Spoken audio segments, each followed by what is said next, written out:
90s கிட்ஸ்க்கு தாங்க தெரியும் இந்த பெட்டிக்கடை பால்கோவாவோட டேஸ்ட்.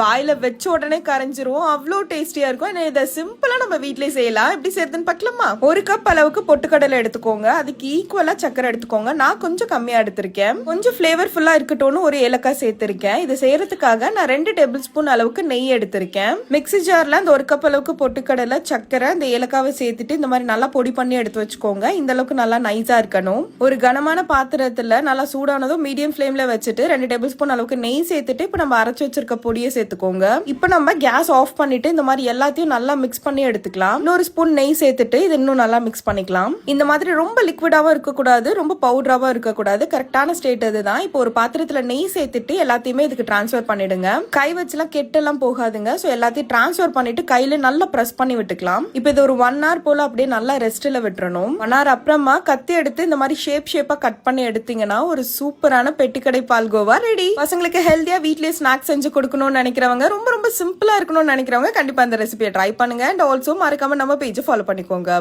பை.